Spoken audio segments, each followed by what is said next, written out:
La police du temps de Jodi Taylor aux éditions Hervé Chopin. Bon, je vous le dis d'entrée de jeu, mais j'ai surkiffé, ça a été une découverte incroyable, j'aime trop.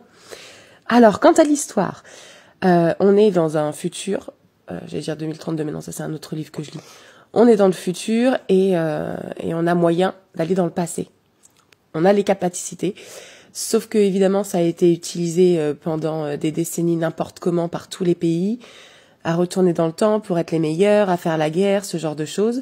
Et du coup, la police du temps a été créée pour maintenir un ordre normal.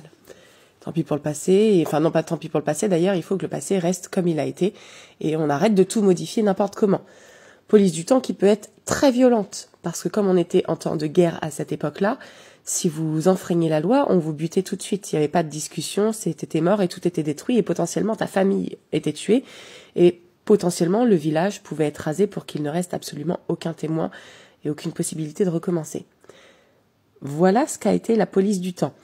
On arrive dans des temps un peu plus calmes où le retour vers le passé est utilisé par des gens qui veulent aller gagner au loto ou enterrer un petit trésor, ou c'est quand même du petit bricolage, même s'il y a quand même des organisations qui se font illégalement.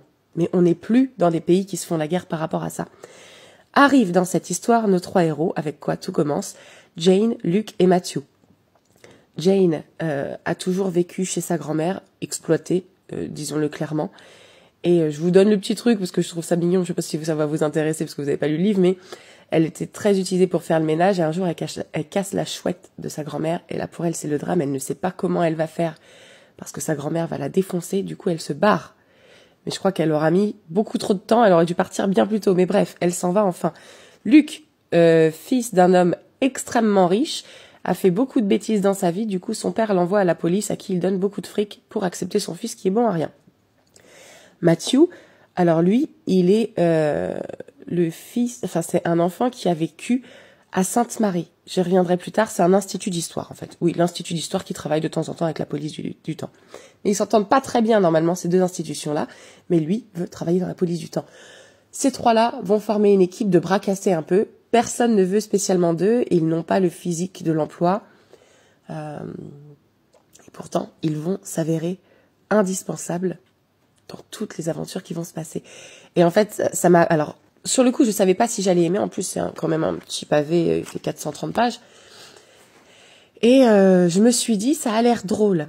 Et c'est pas humoristique, mais en effet, c'est très bien écrit. Et il y a beaucoup de pointes d'humour. C'était hyper agréable. J'ai ri plusieurs fois. Parfois, on a le sourire dans des livres, mais là, j'ai éclaté de rire à plusieurs reprises. C'était vraiment génial. J'ai ultra aimé. Donc, on commence avec ces trois-là qui vont faire leur apprentissage, on va dire. Et en fait, ça t'embarque très vite. Parce que tu vas en Égypte, il y en a un qui est en train de forcer les tombeaux. On va avoir une chasse au lapin. Et franchement, je me suis pris dans ce petit jeu qui était hyper agréable. J'étais prête à rester sur ce rythme. Et à un moment, il y a une cassure, un changement de ton que j'ai pas vu venir. Parce que limite, en fait, j'étais comme dans une école, l'apprentissage à l'école classique. Et non, ça va vraiment se durcir à un moment donné. Il y a un changement qui m'a rendu ouf. J'étais dingue dans le livre. J'avais pas spécialement envie de vivre ça, parce que je vous dis, j'étais dans une petite routine de tranquillité et d'agréabilité. Mais le changement m'a quand même attrapée au trip. J'étais mauvaise pour un des personnages de l'histoire, pour Jane, que j'ai adoré évidemment. Il m'a captivée. Ce livre m'a captivée. Maintenant, énorme point négatif, faut que j'achète tous les autres. Faut que je commence Sainte-Marie, et puis la police du temps, il va y avoir une suite. Donc ça va me coûter une blinde, cette bêtise. Bon, on en reparle quand j'aurai chopé le premier tome de Sainte-Marie. Bonne lecture à tous.